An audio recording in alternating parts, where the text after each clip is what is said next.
دنوں تک روئے. اللہ کرے امتی بھی کبھی کبھی حضور کی یاد میں روئے. ایک تو یہ ہماری محفلیں ہیں نا جن میں مجبور کر دیتا ہے خطیب واعظ نعت خواں، تو مجبوراً بھی سبحان اللہ کہنی پڑتی ہے.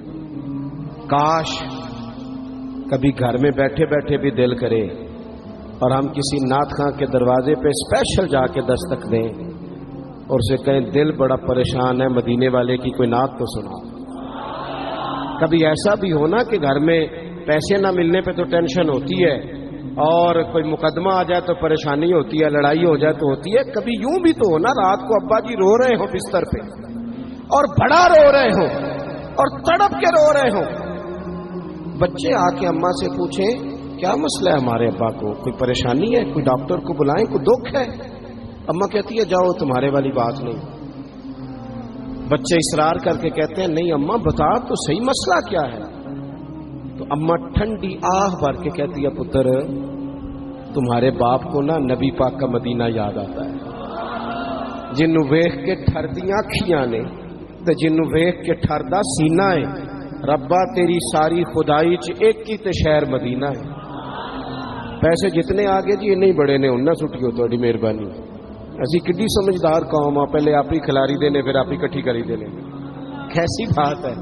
غوث پاک کی محفل میں لوگ بندے گنتے تھے، توبہ کس کس نے کی. ہماری محفلوں میں لوگ نوٹ گنتے ہیں اور اسپیشل بندے رکھے ہوئے نوٹ گننے کے لیے. بس کریں یار، چھوڑ دیں، بڑا ہو گیا یہ کام. ہماری سنیں جی سنیں، اللہ خوش رکھے، اللہ آپ کو خوش رکھے. اور میرے بھائی اللہ جزات سنیں، ہمیں جو کچھ دین نے دے دیا وہ ہماری اوقات سے پہلے ہی بڑا زیادہ ہے. تو یہ نوٹ چھوڑ تو یہ تو بات ہی پیچھے رہ گئی ہے. سانو تخت ہزارے دی لوڑ کی ہے، نالے کی لگے شہر بمول دے نال اسی اپنی بال کے سیکنے ہیں، سانو کی لگے کسی اور دے نال. یہ چھوڑ دیں یہ کام، یہ کوئی اتنا مناسب نہیں لگتا. اللہ جزائے خیر دے. آپ توجہ کریں کیا عرض کر رہا ہوں. تو شدید حضور سید عالم صلی اللہ علیہ وسلم رو رہے ہیں آزمائش میں. امت کی آزمائش کو دیکھ کر حضور رو رہے ہیں کہ امت آزمائش میں. حضرت جبریل نے جا کے عرض کی یا رسول اللہ وہ جو خاص حساسیت ہے نا حضور کی طبیعت میں امت کے حق میں، اس کے لیے حضور رو رہے ہیں. تو رب کریم نے کیا پیغام دیا؟ کہا کہہ دو محبوب سے جا کے والا سوف یعطیک ربک فترضی، محبوب رب آپ کو اتنا دے گا کہ آپ اپنے رب سے راضی ہو جائیں. راضی کیا جائے گا امت کے حق میں. اور حضور فرمانے لگے جب تک ساری امت جنت میں نہیں جائے گی میں نے راضی نہیں ہونا. حضور کا یہ رشتہ حساسیت، چونکہ ہمارے پاس تو اب ہم بعض دفعہ لگتا ہے کہ زیادہ عالم ہو گئے لوگ، تو ہماری دیواروں پر نا اسکولوں کی دیواروں پر انگریزوں کے قول بھی اب لکھے ہوئے ہیں. تو کئی دفعہ پوچھنے کو دل کرتا ہے انتظامیہ سے کہ حدیثیں ساری یاد ہو گئی ہیں بچوں کو، جو تمہیں اب قولوں کی ضرورت پڑ گئی وہ بھی غیروں کے اقوال تک تم آ گئے ہو. اس قوم کو تم نے حضور کے فرامین سارے سنا لیے. او خدا کے بندو، حضور نے تو اتنا حساس کر کے یہ رشتہ بتایا ہے کہ باریک باریک نقطے بھی سمجھائے. یہ کام نہ کرنا دوزخ میں چلے جاؤ، یہ کام کرنا تمہارا فائدہ. ایک ایک بات کھول کے بیان کی. امت کے پاس ٹائم ہی نہیں ہے حدیثیں پڑھنے کا، وقت ہی نہیں ہے. ہمارا تو مزاج بن گیا نقطے سننے سنانے کا. نقطے وہ ہمارا نقیب محفل اسٹیج پہ بھاگ کے ادھر جاتا ہے، پھر بھاگ کے ادھر آ جاتا ہے. وہ کیوں لگا کہتا میں جملہ دین لگا. او خدا کے بندے تو جملہ رہن دیکھا، تو کوئی آیت دے، تو کوئی حدیث پاک پڑھ. وہ پھر وہ بعض اوقات میں تو چونکہ کمزور سا بندہ ہوں تو وہ جب 50 دفعہ کہتے ہیں نا تیار ہو جو جملہ دین لگا، تو ایسے لگتا ہے جملہ نہیں آئے گا کوئی ایٹم بم بھی آئے گا.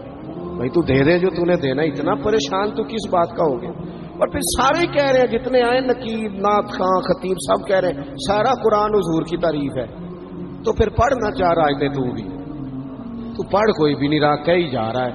اپنی زندگی کے اندر حضور نے جو ہمیں اسباق دیے، جمعے والے دن ٹائم پہ مسجد جایا کرو. مولوی نکما بھی ہو نا میری طرح کا، آپ وقت پہ جائیں گے تو وہ جلد تیاری شروع کر دے گا. آپ آخری 10 منٹ جاتے ہیں تو وہ کیا مولانا دیواروں کو تقریر سنائیں؟ تیاری کریں، حضور کے فرامین سنیں. اور نبی پاک صلی اللہ علیہ وسلم نے جہاں جہاں ہمیں اسباق پڑھائے ہیں وہ اس رشتے کی حساسیت کو دیکھیں. چونکہ حضور نے بڑا حساس رشتہ بنایا امت سے، تو پھر امت کے دل بھی حضور کے حق میں بڑے حساس ہیں۔ اپنے مزاج کے لحاظ سے نا نرم طبیعت کے آدمی حضرت صدیق اکبر۔ کچھ لوگ نرم ہوتے ہیں نا بیچارے، جو گیا مان لی، جو گیا مان لی، ان کو لوگ تنگ بھی بڑا کرتے ہیں۔ یہ بھی میں آپ کو بتا رہا ہوں۔ وہ جس بندے کا پتہ ہوتا ہے نا کہ جناب اس کے پاس گئے تو یہ اکثر تارے شاٹ بھی رہتی ہیں، تو وہاں ذرا جاتے بھی لوگ تھوڑی احتیاط کرتے ہیں۔ حضرت ابو بکر صدیق طبعاً نرم طبیعت کے تھے، کشادہ روئی، خندہ پیشانی مزاج کا حصہ تھا۔ وہ دیر تک صبر کرنے کے عادی تھے، لیکن ایک دن ان کے والد آئے جناب ابو قحافہ رضی اللہ تعالیٰ عنہ، بعد میں انہوں نے کلمہ پڑھا۔ ایک دن حضور کی بارگاہ میں شکایت لے کے آئے۔ اب کسی اس بندے کی شکایت آ جائے نا جس کی توقع نہ ہو، جس سے توقع نہ ہو۔ کسی نے کہا تھا نا کہ تجھ سے شکوہ نہیں بے وفائی کا، پر تجھ سے امید بے تحاشا تھی۔ تیرے اوپر امیدیں بڑی تھیں، تو نے یہ جو کام کیا نا یہ تھوڑا عجیب لگا ہے، تجھے نہیں کرنا چاہیے تھا۔ کوئی اور کر دیتا تو چلو بات اتنی سخت نہیں تھی، تجھے نہیں کرنی چاہیے تھی، تیری بنتی نہیں۔ حضرت صدیق اکبر طبی طور پر نرم آدمی، لیکن ان کے والد آئے حضور کی بارگاہ میں، اور بزرگ ہیں اور نابینا ہیں اور لاٹھی تھامے ہوں، اور انہوں نے بڑی عجیب بات کی، کہا یا رسول اللہ حد ہو گئی، آج تو ابو بکر صدیق نے مجھے تھپڑ مارا ہے، تھپڑ مارا ہے۔ یہ ابھی وہ مسلمان نہیں تھے، شکایت آئی، کریم محبوب علیہ السلام کے گرد جتنے لوگ کھڑے تھے محو حیرت ہو گئے کہ ابو بکر صدیق یہ کام کریں گے۔ حضور نے فرمایا بلاؤ نا جناب صدیق کو۔ حاضر بارگاہ ہو گئے، ہاتھ باندھے، نظر جھکائی ہے۔ حضور نے فرمایا ابو بکر لوگوں کو تو یقین ہی نہیں آ رہا، تم نے تھپڑ مارا باپ کو؟ خاموش کھڑے، خاموش۔ کریم نے فرمایا ابو بکر سن رہے ہو میں نے کیا کہا، باپ کو مارا ہے؟ چپ کھڑے۔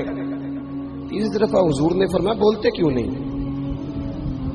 انہوں نے نا گردن اٹھائی، آنسو ٹپ ٹپ داڑھی پہ گر رہے، رو کے عرض کرنے لگے یا رسول اللہ باپ سے کہیں خنجر لے کے میرا گلا کاٹ دے، میں سی نہیں کروں گا، پر اس نے نا آج آپ کے بارے میں بات کی ہے، آپ کی شان اقدس کے بارے میں کچا جملہ بولا ہے، آپ کے بارے میں کمزور بات کی ہے۔